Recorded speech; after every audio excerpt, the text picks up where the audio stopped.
Live from our 7 Tasmania studios, your nightly news with Joe Palmer begins now. Good evening, everyone. Hundreds of workers will be left in the lurch even longer as the owners of a Bell Bay smelter decide the future of the site.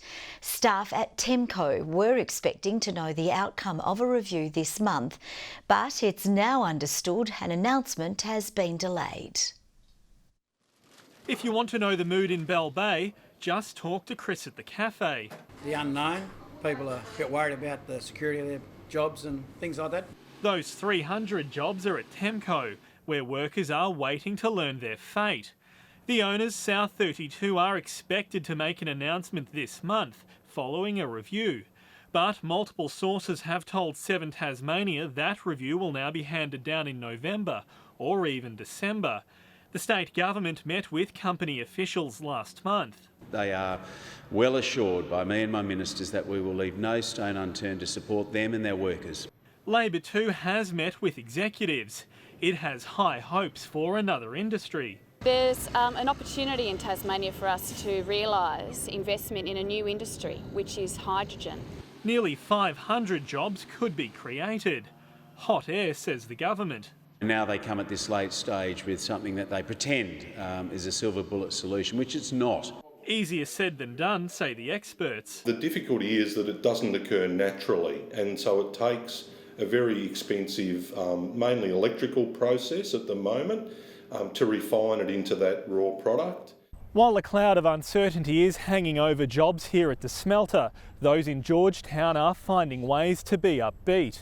Tourism-wise, our numbers are up. We weren't dead over winter, which sometimes we find previous years we have been. She says Georgetown knows how to handle change. When something does happen, if anyone needs a helping hand, the community always rallies around. The takeaway message from Chris to the government. Get in here and fix the place. Get in here and help. Sean McComish, 7 Tasmania News.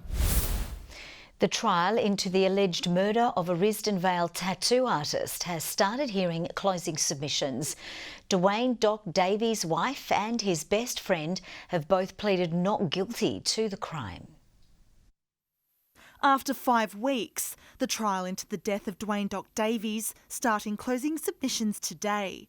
His wife Margaret Ann Otto and best friend Bradley Scott Purkis, jointly accused of his murder at an Elderslie property in 2017, both have pleaded not guilty.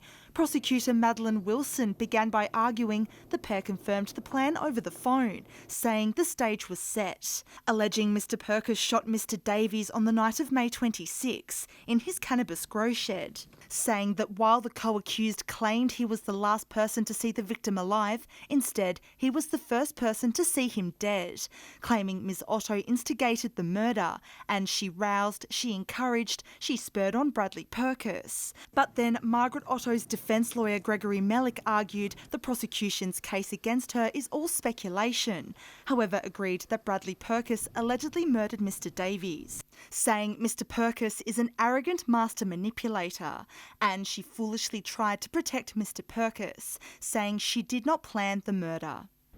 Mr Purkis's defence lawyer Alan Hensley then began his submissions later this afternoon, unpacking the forensics of the alleged crime scene, arguing if Mr Davies wasn't killed inside the grow shed, then the co-accused couldn't have committed murder at all.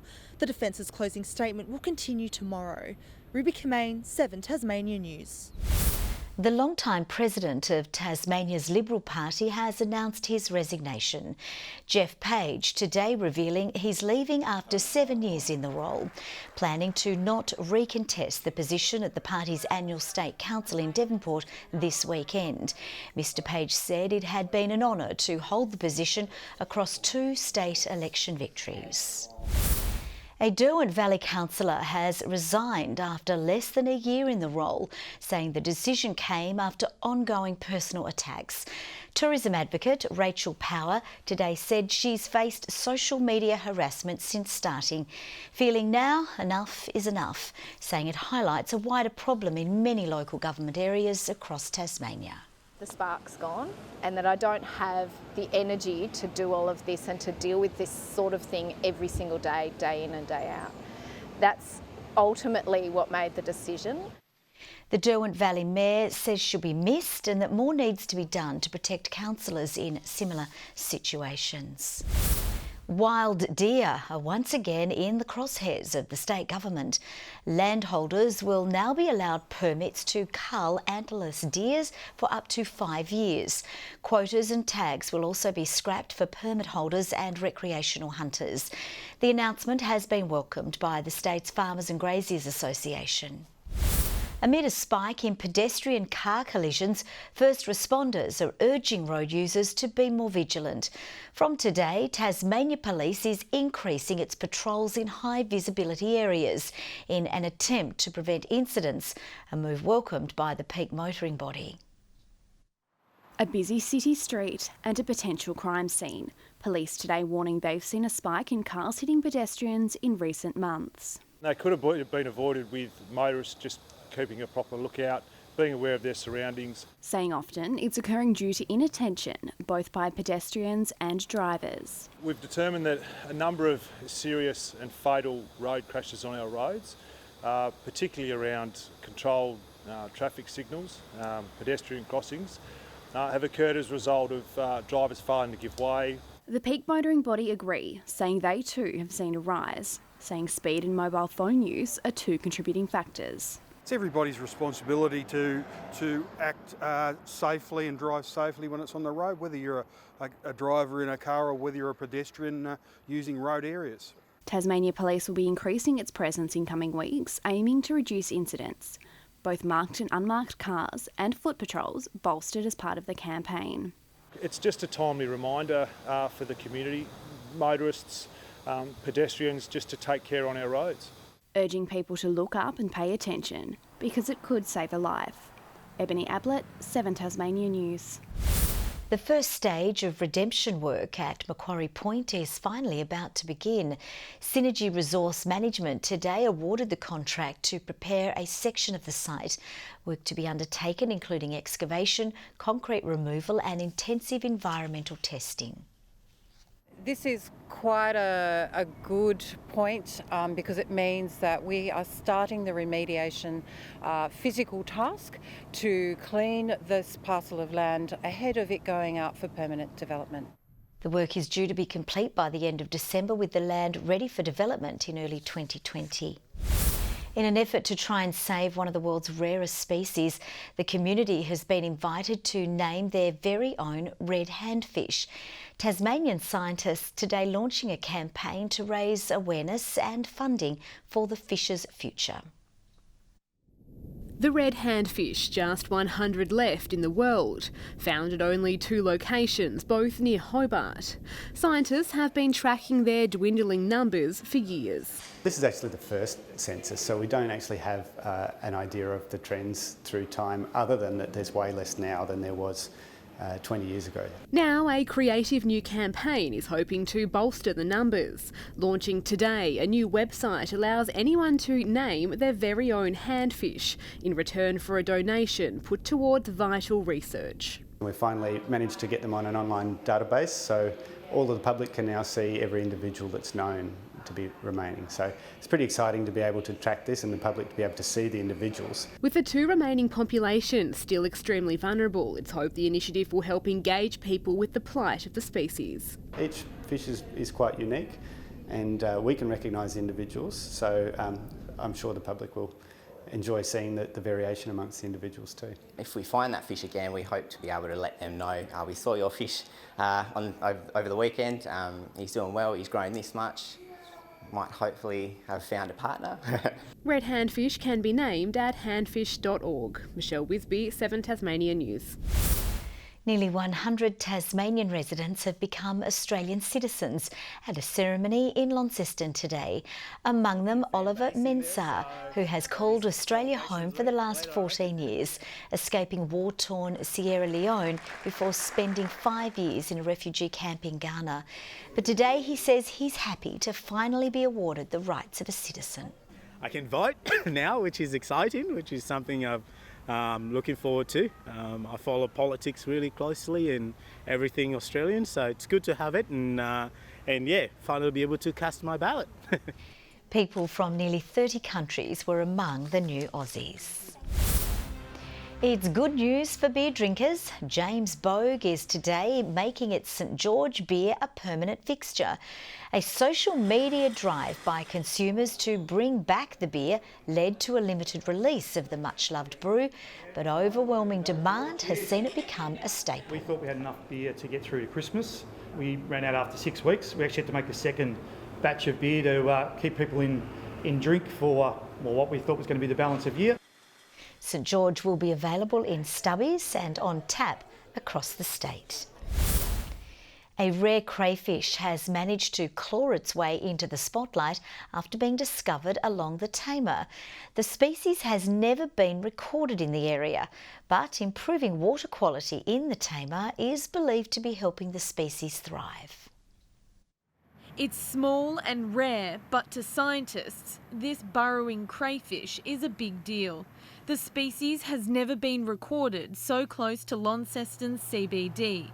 A really lucky find. It was great that the conservation volunteers were here and doing some track works, and they were able to find it and knew what they were looking at and knew that it was special and important to bring it to our attention.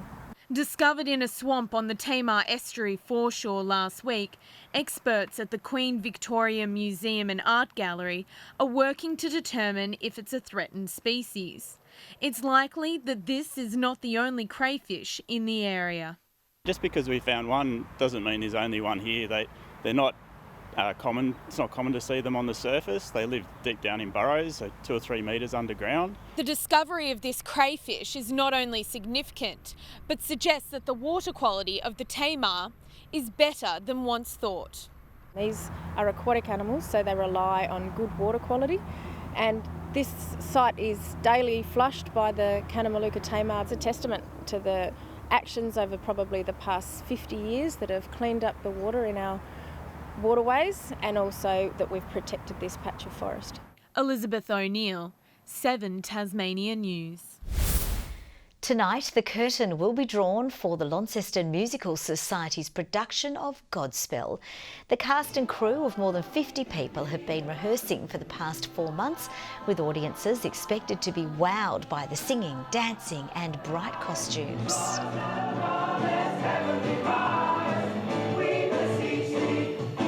An amazing evening of entertainment. We've got a great cast, the music just rocks. It's a fantastic story about community. It's just a great show.